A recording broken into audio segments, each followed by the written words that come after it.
My honor, I'll do my part. While walking on this trail of life and leading with mind and heart, it is the honor a Boy Scout only knows. Timeless values that will help us grow. Looking back upon... Okay, ladies and gentlemen, are we ready to go? Raise your hand if you want to get this thing going. Raise your hand if you want to get started.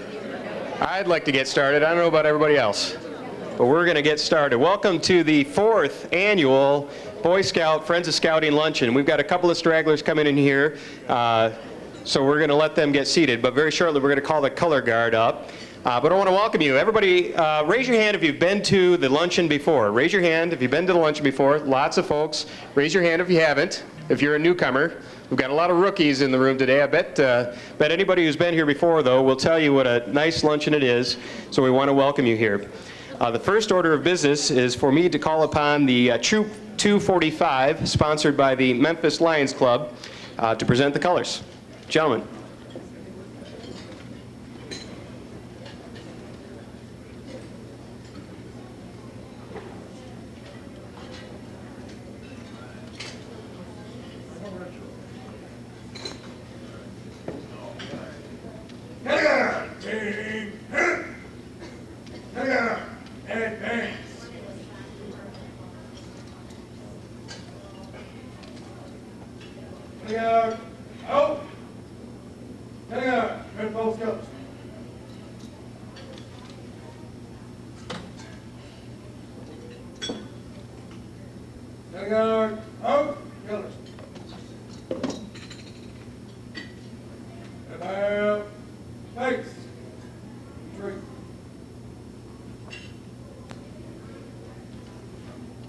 Everyone please rise, please.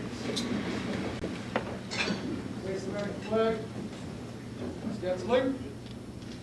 Pledge allegiance to the flag of the United States of America and to the republic for which it stands, one nation, under God, indivisible, with liberty and justice for all. 2.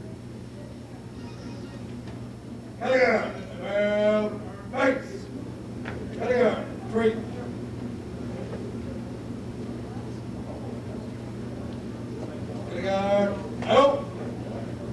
Out.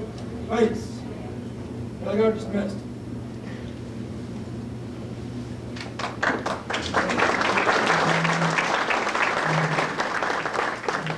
Thank you. Now, at this time, I'd like to call on Michael Jar to come up for grace. Michael.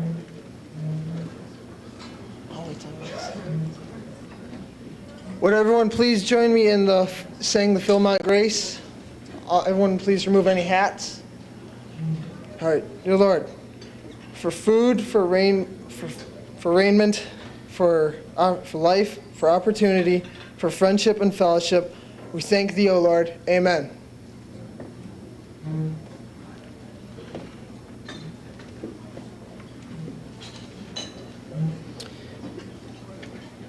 Okay, everybody, please enjoy your lunch. We're in the tradition of the luncheon. We're going to keep this snappy. We're going to get you in and out of here on time. So please enjoy your lunch, and I'll be back up in a few minutes to continue the rest of our program. You got about 3 minutes to eat your lunch. So, is it on the table yet? No. As soon as it's there, go ahead and begin, and we'll be back up in very shortly.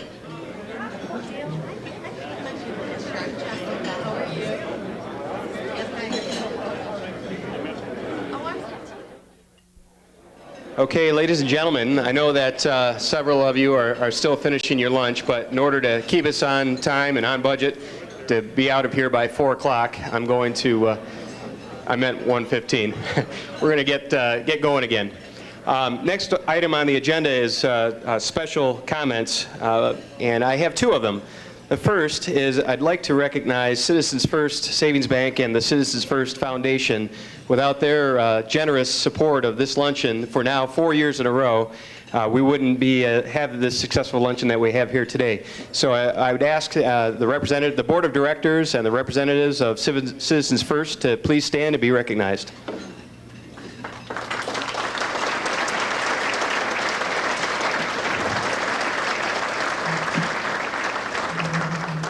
Thank you very much. We sure appreciate all the support that you do for Scouts and for our community. The second comments that I have is to recognize the old and the new. For those of you who don't know, our Scout executive, former Scout executive now, Jeff Purdy, has moved on to a bigger council in West Virginia, but he is in the room today, so I'd like to recognize Jeff. Everybody say goodbye to Jeff. And the council, just in the past week or so, has hired Jeff's replacement, and we'd like to introduce today Paul Schwartz, the new council executive. We have a nice, he's going to get tired of this, but we have a nice, shiny new council executive. Shiny. Is this thing on? All right. Before I introduce John Hauser to introduce our guest speaker, a couple of housekeeping items. If you look about the room, we have lots of very important people, VIPs in the room. If you are a VIP, please raise your hand. Everybody raise your hand. Yes, we have lots of VIPs in the room, but I'd like to point out one in particular, Mike Wendling. Mike, stand up, please. Mike is our county prosecuting attorney, and he is in charge of cell phones. Any cell phone that goes off during the room today, Mike is going to come over and take your cell phone from you and hold it until the end of the program. So I suggest now that you turn your cell phones off and put them on stun. Turn them on stun. All right? Very good. All right, it's my pleasure now to introduce John Hauser. John is one of the district executives for the council, and John will introduce our guest speaker. John.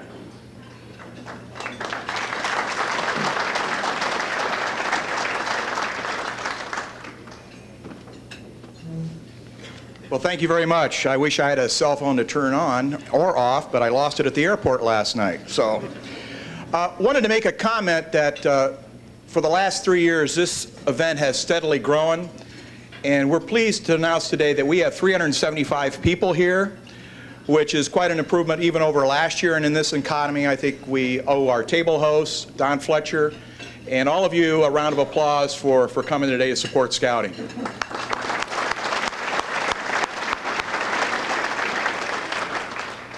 Steve Ford has lived an extremely unique life, spanning all the way from growing up as a teenager in the White House to today having a successful 20-year career as an actor in Hollywood. On August 19, 1974, Gerald R. Ford assumed the reins of the presidency following the resignation of Richard Nixon.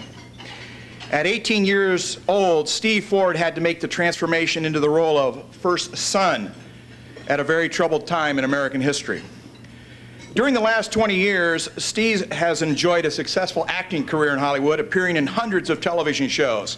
And we're going to play a little trivia today to see if you can remember these shows. Suddenly Susan, Jag, Jeff Purdy's favorite, Flipper, Dr. Quinn, Medicine Woman, and even an early episode of Happy Days. Steve also had his own show, hosting a full season on NBC, and the series was called Secret Service. And early in his career, he spent 7 years on the daytime soap The Young and the Restless. Steve has acted in over 25 films, including the recent hits Transformers and Black Hawk Down. His other film credits include Contact, and he starred with Jodie Foster. He was in Armageddon with Bruce Willis, Starship Troopers, Eraser with Arnold Schwarzenegger, and Heat with Al Pacino. He was also the boyfriend of Meg Ryan in that show When Harry Met Sally. Before Steve comes up, we would like to turn your heads to the big screen that we've got this year and view a film clip of Steve's career.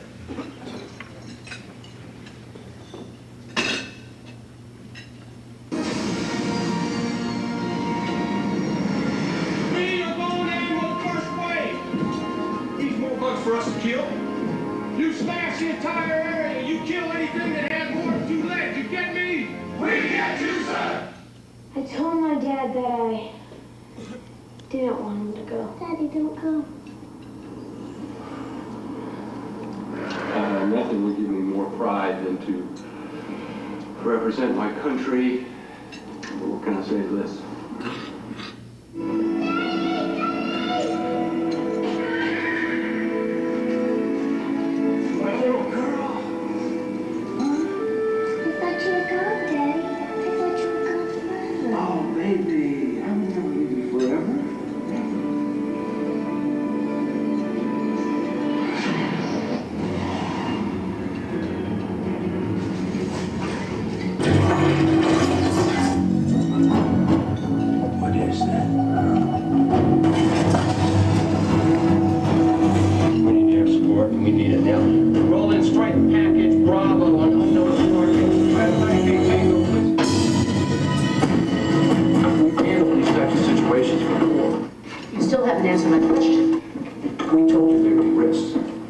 You also told me I would be under complete protection the entire time. This is U.S. Marshal John Kruger with the Witness Protection Program. He'll be handling your personal security. This is my war. Not yours. That's genocide. How do you strike you? Urbane, sophisticated. Yeah, he's a good catch. You take some time, but that deal's feel the loss. I'm not sure time is something we got to raise supply. This isn't Iraq yet. It's more complicated than that. Boss, most of Washington might disagree. I'm just saying they've been calling for these dang situation reports every morning this week. Well, tell them the situation is fragile.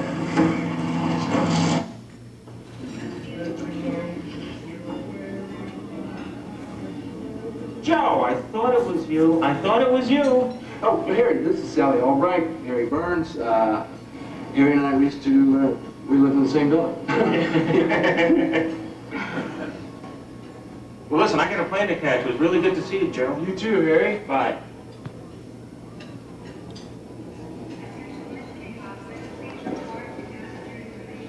Thank God he couldn't place me. I drove from college to New York with him 5 years ago, and it was the longest night of my life. What happened? He made a pass at me, and when I said no, he was going with a girlfriend of mine. Oh, God, I can't remember her name. So what happened? When? When he made a pass at you, you said no. Oh. I said we could just be friends. And this part I remember. He said that men and women could never really be friends. Do you think that's true? No. Do you have any women friends, just friends?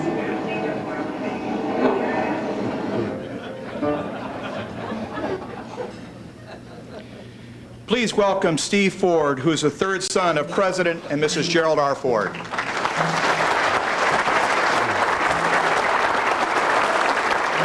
Thank you, John. John and I this morning did the two high schools. John's my Secret Service agent. He's my driver. He's my intro guy. You've done a great job, John. Thank you very much for making it easy to get here and be part of this. Before I get started, I brought some pictures because, and Dad would want this. I brought some pictures of how important the Scouts were to Dad's funeral about a year, and well, it's been about 14, 15 months. And I just want to show some pictures of how thankful and grateful our family was to what the Scouts did to be part of Dad's funeral.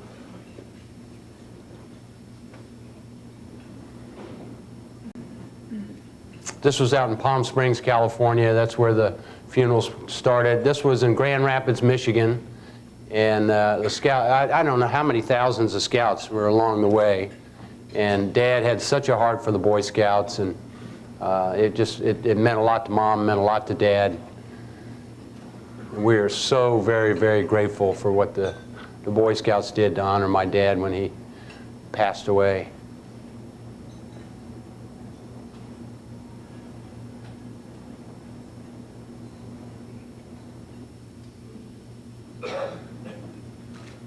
Well, we had a good morning this morning with the high school kids, spoke to them, and I'm going to share with you for about 20 minutes or so just some stories and thank the sponsors for being part of this today, because the Boy Scout, it can't go forward without the help of all the people at these tables that are pledging money, and it is so important. I brought some pictures, and I'm going to tell some stories, some funny little stories of the White House, inside stories of the White House that you won't hear anyplace else. It sort of reminds me, about 3 years ago, a little over 3 years ago, we went back to the White House to celebrate my dad's 90th birthday. And President Bush was kind enough to invite our whole family back to the White House to celebrate Dad's 90th birthday. And it was almost 30 years to the day that he'd been sworn in as president after serving 26 years as a congressman from Grand Rapids, Michigan. I hadn't been back to the White House in, 20-some years. The president invited us over to the Oval Office, and I'm wandering around looking and trying to remember if it's, looks the same and everything. It's still oval, promise you that. we went up to a small reception on the second floor of the White House before the dinner to celebrate Dad's 90th birthday. And it was a family quarters, second floor of the White House. And I was just an 18-year-old kid when Dad was president, so I'm walking around the family quarters looking, and I walk out onto through a screen door that goes out into a balcony that overlooks the south lawn of the White House, all the monuments and everything. And it was so funny. I walked through this screen door, and when I get through the screen door, to my left, in a perfect line, is Vice President Dick Cheney, former Secretary of State Colin Powell, former Secretary of Defense Don Rumsfeld, the Chairman of the Federal Reserve, Alan Greenspan, and then me. And we're in this perfect line. It was like one of those pictures you see that says, you know, what doesn't belong here? You know what I mean? So I asked Alan Greenspan to leave. No, I wouldn't do that. I wouldn't do that. Well, I'm going to share some stories, some inside stories, brought some pictures and some of the things we went through to get catapulted into the White House. And that was a picture of our family on the cover of Time magazine there. And that's my sister Susan on the left. That's me. Next to Susan, my brother Jack, my oldest brother Mike, his wife Gail, Mom and Dad. And hopefully you're going to walk out of here in the White House and some of the families that live there. It doesn't matter if they're Democrats or Republicans. You're going to realize they're real families going through real things that, you know, my life is just like yours, I promise you. Now, I do admit I had better government housing. I admit that. But this is a picture, actually, of the old Air Force One. This was a 707. It now hangs in the Reagan Museum. You can go see it if you go to the Reagan Museum. The new one's a big 747. It sort of makes this look like the Wright brothers plane. But, oh, I got a little quiz for you here. This is a picture that was taken in the Oval Office the day after Dad lost the election to Jimmy Carter in 1976, November '76. That's my sister Susan on the left. That's me giving my mom a hug. Does anybody recognize the man in the middle? I heard it. Yeah, that's your current Vice President Dick Cheney. Yeah, 31 years old there. He was the youngest chief of staff at the time. And he had that warm, friendly smile back then, too. You know what I mean there. So some things never change. See what else we have. Oh, here's Mom with the Queen of England. Of course, Mom had to wear the bigger hat. But a little background on myself. I cowboyed and rodeoed professionally while Dad was in the White House. That's me on the right. I was a team roper. And I wasn't any good. I was going to starve to death the way I did it, but I had a lot of fun. This show you how bad I was. This is a picture of me getting bucked off what we call a bareback horse. And I didn't bring this picture to show you how bad I was. I brought this picture to show you the guy in the center up there on the fence with the sunglasses on. That's my Secret Service agent, okay? Now, I was always under the impression they were there to protect me, to help me if my life was in danger. We go to the next picture. You'll see I'm in worse danger here. He hasn't moved, okay? So that's your government tax dollars at work right there, ladies and gentlemen. But cowboy and rodeo got me in the TV and film business. I took my 10 Secret Service agents right when I got out of high school. I was supposed to go to Duke University. And instead of going to college right away, I took my 10 Secret Service agents out to Montana to work on ranches, the cowboy and rodeo. These are my 10 guys right here. That's me in the lower right-hand corner. It was like remember the movie, what was it called? Billy Crystal did. City Slickers, yes. We took their coats and ties off, put cowboy boots and hats on them. Here's all my guys. It was like a giant posse, okay? So those were my guys right there. But it was an interesting jump for our family to get catapulted into the White House at a very unique time in American history. Dad had served 26 years as congressman, Grand Rapids, Michigan, been reelected 13 times. My mother had just gotten him to retire. He was going to not run again for Congress. And then in October of 1973, that man right there, Spiro Agnew, the Vice President of the United States, got caught in a bribery scandal, had to step down from office. We knew the White House was going to choose a new vice president. We were told that they had a list of 10 people that might be chosen as the next vice president. We knew Dad's name was on that list, but we didn't really take it that seriously. We were told that that night, at 7:30 that night, the White House was going to call whoever they chose to be the next vice president and then announce it nationally, 9 o'clock East Coast time. sort of put this story in perspective of how we got catapulted into the White House. We lived outside of Washington, D.C. in Alexandria, Virginia, a little 3-bedroom house, probably 2,200 square feet, something like that. We had 2 different telephone lines in our house. One was a public line, kind of listed in the phone book, 3 or 4 different extensions throughout the house. And then my parents had a private line in their bedroom. Unlisted phone number, 1 extension, unlisted phone number. At 7:30 that night, the phone rings in my parents' bedroom. It's a private line. My sister Susan yells downstairs, "Dad, it's the White House." Everybody gets up from the dinner table. We go upstairs, and my dad picks up the phone, and on the other end of that phone was General Alexander Haig, who was Nixon's chief of staff at that time. And General Haig said to my father, "Congressman Ford, the President of the United States has something he thinks both you and your wife Betty should hear at the same time. Can you put your wife Betty on the phone?" And before my dad could tell him there was only 1 extension, the President of the United States gets on the phone.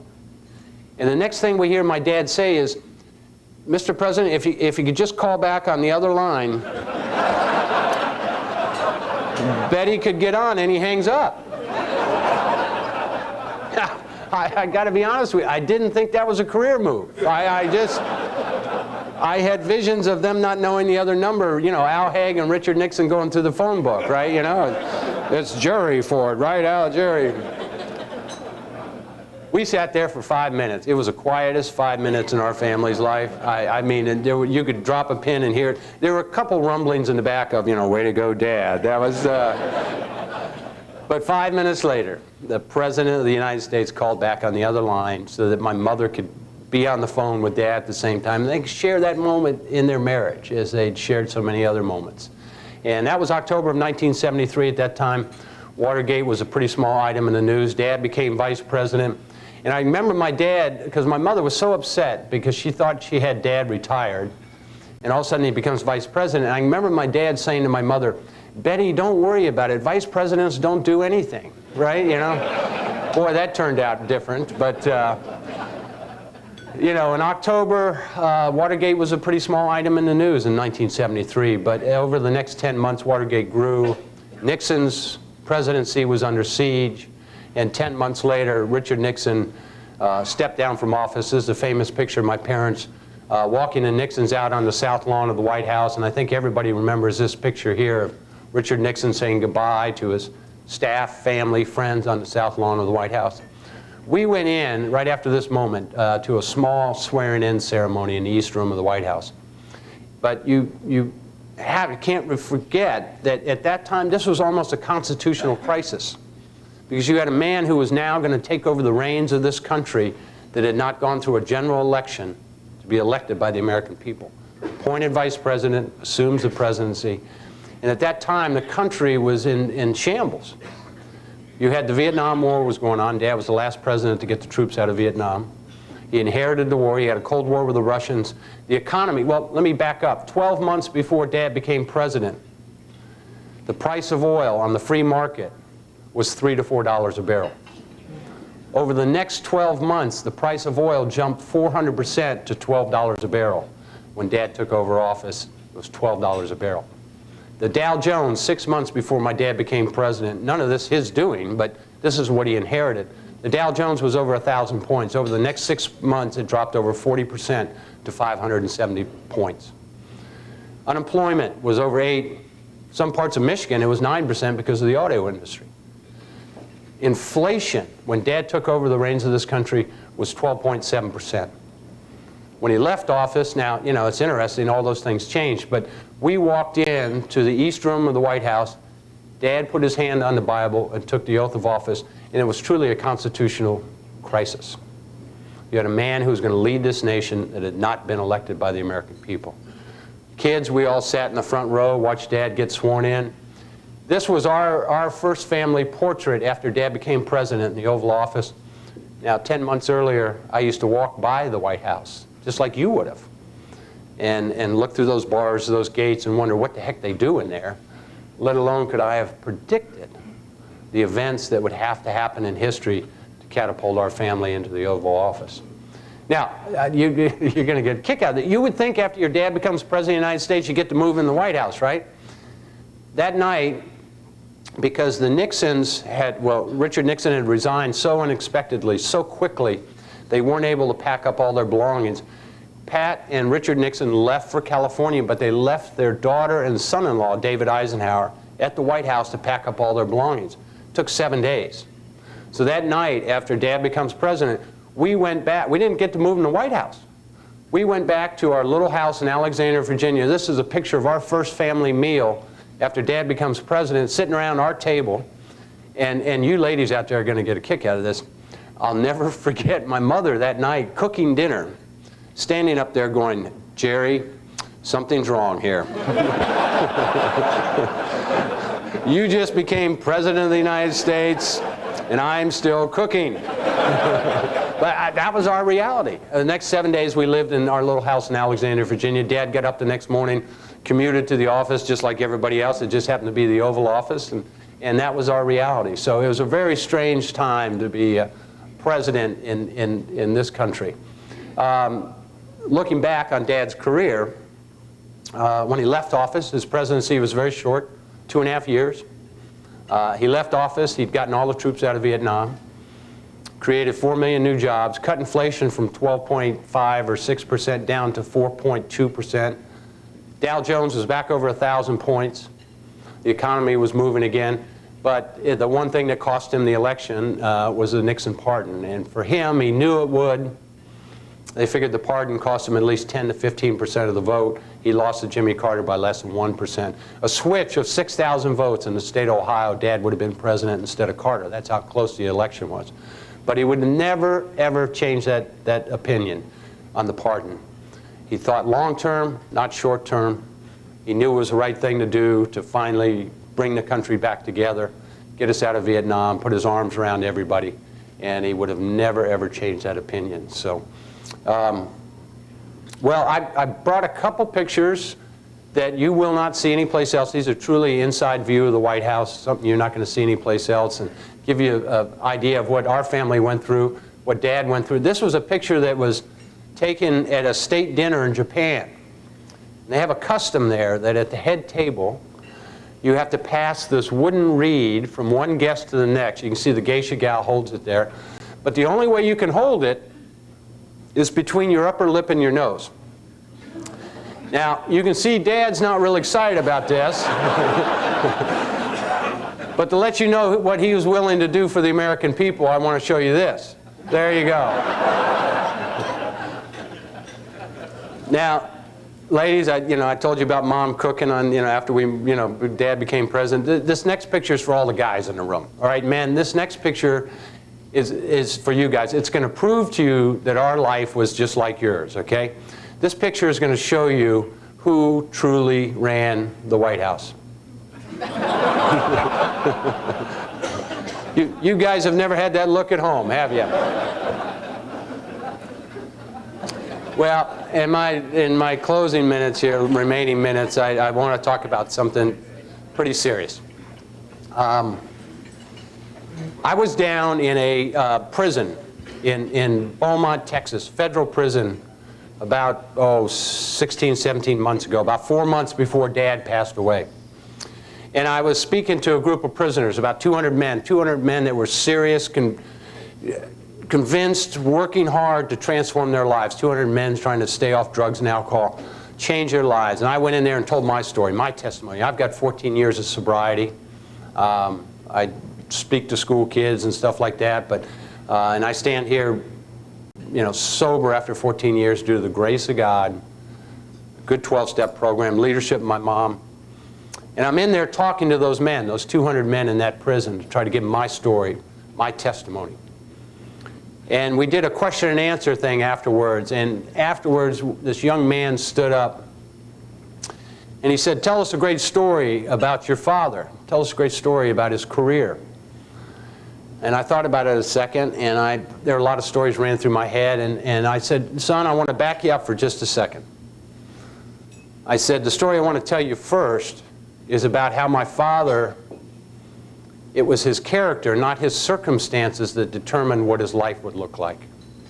A lot of you don't know this story about my dad, and this is a story I told a young man in that prison. This is a picture of my dad as he was a baby out in Omaha, Nebraska, where he was born. That's his mother, my grandmother. And a lot of people don't know that my dad's original name was Leslie King. He was not born Gerald R. Ford. His name was Leslie King. My father had the unfortunate situation of being born, and his biological father was very physically abusive. He used to beat my grandmother. In fact, first time he beat my grandmother, Dad's mom, was on their wedding night. And I want to just read a short excerpt from a story about Dad's life. It'll give you an idea of the kind of world he came into. And I told this story to the high school kids this morning, and the lesson being, it's not your circumstances, it's your character that determines what your life looks like. This is a paragraph out of a story about Dad's life. My dad's real father, his biological father, was named Leslie King. They were married in Omaha, Nebraska. It says here, Leslie King first struck his beautiful young bride on their honeymoon. It happened in the new and elegant Monmouth Hotel in Portland, Oregon on September 27th, 1912. The groom and his new wife, Dorothy Gardner King, were on the elevator when a man stepped in and took off his hat, as was then the custom. She nodded slightly to acknowledge the stranger's courtesy. As the newlyweds walked away from the elevator through a marble and crystal reception room, King accused her of flirting. In tears, she said she was just trying to be polite, responding to a gentleman's good manners as any lady should. Her denial only made her husband more angry. The new husband, according to court documents filed later, became enraged, set upon her, called her vile and insulting names, struck, slapped, and kicked her in the face and about the head. She was 20 years old, a wife of 3 weeks, in a strange city, frightened, far from home. Goes on to say that a year later, Dad was born in Omaha, Nebraska. It says here, there at 3202 Woolworth Avenue on Monday, July 14th, 1913, the hottest day of the year in Omaha, Nebraska that year, Dorothy Gardner King gave birth to a son. He was to become the 38th President of the United States. At the father's insistence, the child was given the name Leslie L. King, Jr. That's the kind of world my dad came in to. The beatings got worse and worse. Finally, my grandmother, his mother, fled after she was attacked with a butcher knife. And she fled and moved to Grand Rapids, Michigan, got a divorce, and in Grace Church in Grand Rapids, Michigan, met a man named Gerald R. Ford. She remarried. And it's this man right here, the picture here. Dad was just a young boy. That's Dad in the middle. But Dad was just a small child when his stepfather came into his life. That's Dad in the middle with his 3 stepbrothers around and younger stepbrothers. But it was that man right there who invested in my father's life. It was that man that made sure he had the right school teacher, the right church pastor, the right football coach, the right scout leader so he'd be an Eagle Scout someday. Dad's on the left there holding the flag, and it was that man that invested in my father's life. And it proved to me that it is love, not blood, that raises kids, because he was not a blood relative. His biological father chose not to invest in his life, but it's a man who made a choice, just like you all today are making a choice by supporting the Boy Scouts to invest in young men's lives here. You're not related to a lot of these kids. You're not the biological father to all these kids, but you're somebody who's made a choice. And I hold you up just like I hold my dad's stepfather up, of having the character and integrity to make that choice to support and invest in the Boy Scouts here. The other story, and I'll close here in just a second, I know we're running short on time. The other story I told in that prison in Beaumont, Texas about 16 months ago was a story that the young man got back up and he asked me, he said, you know, tell us a great story about your dad's career, his accomplishments. And I said to him, I said, son, you know, my dad's ill now. He's probably going to pass away in the next 3 or 4 months. I said, I promise you, when I am at that state funeral someday, and I'm standing there and they're honoring my father, I promise you at that moment, I'm not going to remember what he did in his career. I'm not going to remember what he did dealing with the Chinese or the Russians, or what he did to get us out of Vietnam, or what he did to cut inflation from 12.5 down to 4.2%, or create 4 million jobs. What I'm going to remember most about my father is what he did to lead our family. How he showed us how to be a great father. How he showed us how to be a great husband.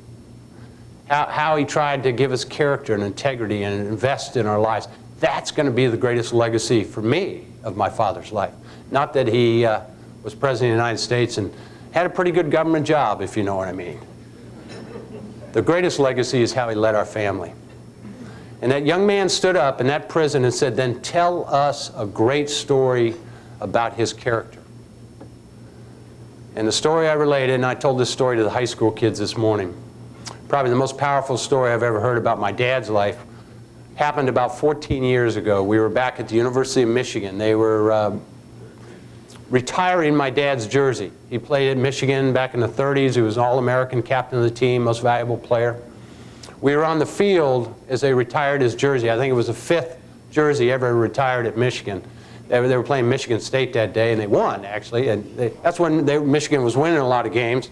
And after the ceremony, this is a picture of Dad when he played at Michigan. President Lyndon Johnson used to say about my dad, that dang Jerry Ford played too much football without a football helmet. You know, and they were good friends. They really were. But the story I related was this story right here. Dad was number 48, captain of the team. After the ceremony, when they retired Dad's jersey, a fella came up to me and spoke to me after the ceremony. He says, I want to tell you a story about your father's life. He says, I knew your dad in college in 1932 and 33. We were friends. Michigan, your dad played on the team then. Michigan was undefeated both seasons, 10-0, national champions. He says, in 1934, Michigan was supposed to play a team called Georgia Tech. Georgia Tech found out that Michigan had one black player on its team, number 61, Willis Ward, up in the left-hand corner. Georgia Tech, and this is 1934, said they would not take the field, they would not play the game that weekend if Willis Ward suited up for that game. Now, this isn't a story about Georgia Tech, because there are 100 other colleges and universities doing the same thing back then. But the man who was telling me the story said, your father was so incensed that his good friend Willis Ward could not play in that game, could not be part of that team that weekend, that he was willing to quit the University of Michigan football team to make a stand in 1934 for his friend Willis Ward. Now, Willis Ward heard what Dad was willing to do for him. He went to him, he said, Jerry, you got to play the game. You're captain of the team, most valuable player. You've got to play. I'll sit down. I won't play. Well, remember, Michigan had come off 2 undefeated seasons, 10-0 in 1932 and 33. In 1934, Michigan went 1-8. They won 1 game, lost 8. But the only team they beat was Georgia Tech, 9-2. Now, I tell you that story because that man said to me, he says, son, do you know what character is? I couldn't speak. I had tears running down my eyes. I had never heard that story about my father's life. He said, character is what you do when nobody's watching. And nobody was watching your father's life as a young 20-year-old kid at the University of Michigan, willing to make a stand and be of service to his friend Willis Ward. Well, I tell you that story because I think that quality, that character in Dad's life he got from scouting.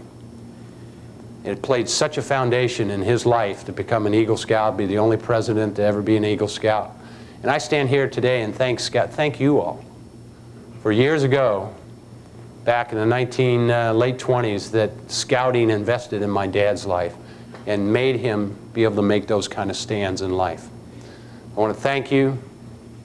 I want to urge you to support scouting, to step forward. I know they're going to ask for some donations and they're going to work you hard. But it's such a good investment. Such a good investment. So thank you all very much. God bless you. Have a great afternoon. Thank you.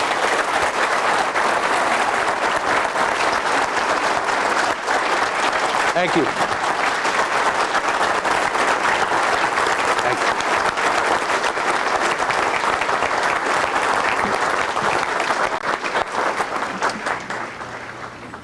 Thank you very much, Steve. Steve, if you wouldn't mind, come on back up. Oh, come on back up to the podium. As Steve mentioned during his speech, and many people know, President Ford was an Eagle Scout. I'd like anybody in the room who's an Eagle Scout to please stand. Let's recognize our Eagle Scouts.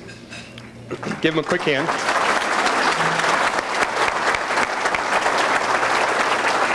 I'd like to call on two of those Eagle Scouts, Tom Philp and Eric Stocker, to come on up, Tom and Eric, and for a presentation.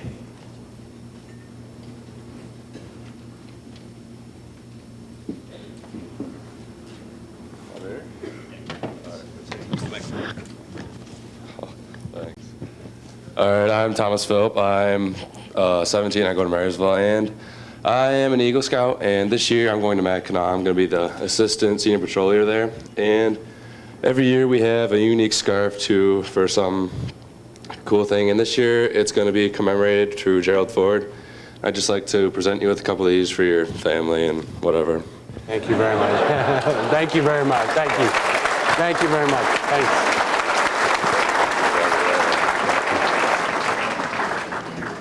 My name is Eric Stocker, and I'm a patrol leader up at the Mackinaw's Governor Honors Troop.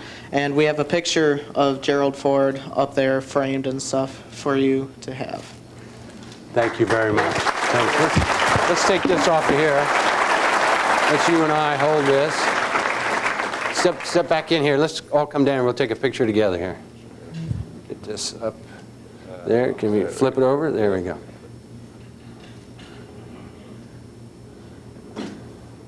Thank you, guys. Thank you all very much. Thank you.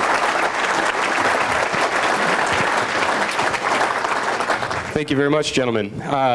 We're nearly done, but I want to call on the event chairman. This event would not happen without leadership, and Don Fletcher has chaired this event for the last couple of years and made it the success that it is, and I'd like to call Don up to the podium. Come on up, Don.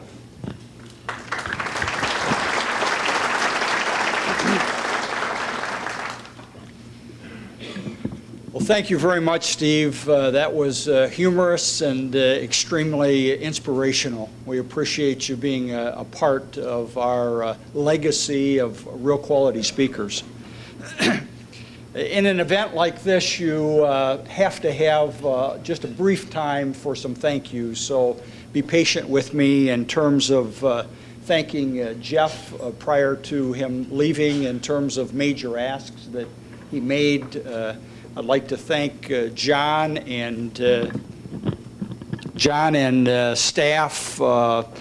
Behind every quality organization is a quality staff, and John and the staff at our council did an outstanding job. And I know, John, it was a little tough yesterday, but you managed through all those obstacles and brought us home. So thank you very much. I would also like to thank Marsh Campbell. Marsh, I know we've already thanked citizens, but just on a personal level, when we met last August, I said, you know, there's a great need out there, Marsh, and we need to continue to grow this event. And without any hesitation, we said it's all about the boys. And so I appreciate everything that you have done to make this possible. And, you know, people say there's nothing like a free lunch. Well, you've had a free lunch. Citizens has paid for all of the costs associated with the speaker, the food, and so that everything that you donate this afternoon goes directly to helping the boys. I'd also like to thank Radio First, Times Herald for their promotion of the event, Eric Hansen, audiovisual, Tom Shorkey. Tom, your leadership really helped this year in us being able to take Steve's message to 800 students, all seniors, with a message also about being safe during this upcoming prom week, and that was very special. I'd like to thank the staff here at Lake Huron Woods. I think being our first time, there's a few little bugs that we have to work out, but I think this is a great venue, and we've got another 100 slots for capacity for next year. So we'll continue to grow this event, and I know that, Paul, you're going to help us do that. I'd also like to thank each and every one of you that are here today, because it's really you that make this event possible. And at your table is a brochure about scouting. And I think sometimes we get caught up in the lunch and the speaker and the inspiration, and we just have to remember that scouting is about values for life. It's about honor. It's about duty, bravery, trust, service, leadership, preparation, results, confidence, and loyalty. This is a set of values that's good for each and every one of us as citizens, as people, and this is for young boys, our future leaders. So what we want you to do is, I know that you've all committed at least $100 to this event. Now's the opportunity, and we're going to have the table host give you the pledge cards. We would certainly appreciate you considering any upgrade that you could make, whether that's $5, $10, anything that you feel in your capacity. Things are tough out there. I think we all know that. We know that they are impacting you, but they're also impacting all of the boys that are at risk. And we're trying to extend our reach to more at-risk boys. So anything that you can do, we would very much appreciate. So thank you for being the event.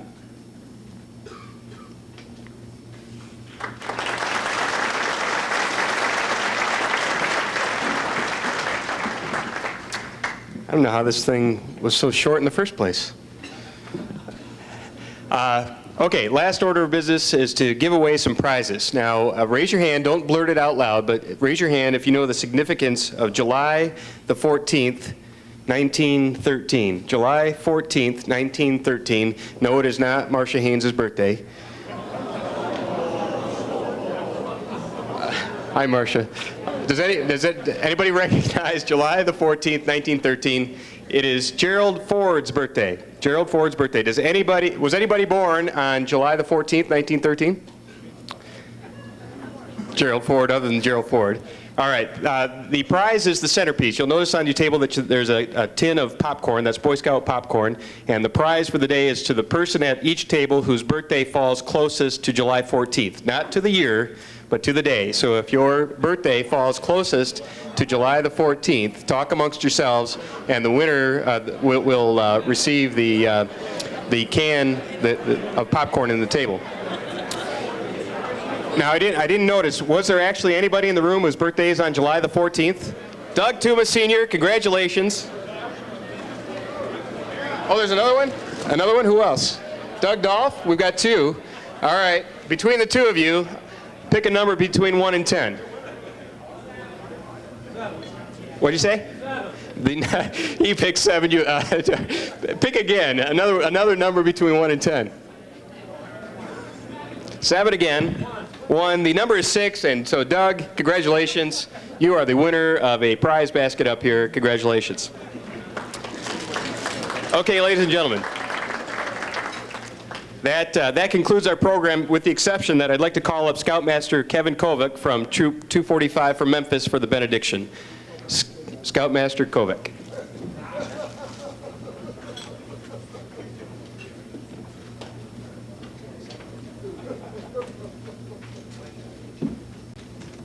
I'd like to personally thank everybody here this afternoon for attending and to investing in Boy Scouts. I have a troop of 58 guys. We're the third largest troop in the council, and we started out with 10 when I took over. And because your generosity, we're allowed to grow and to teach and to mentor. I'd ask you to please stand in prayer. This is a Scouter's closing prayer, so if it's different to you, please bear with us. Scouts. And now, may God, the great master of all scouting, be with us till we meet again. 2. Thank you. Thank you very much, everybody. That concludes the program. Please drive safely. Anybody who wants to play golf, they're taking tee times downstairs.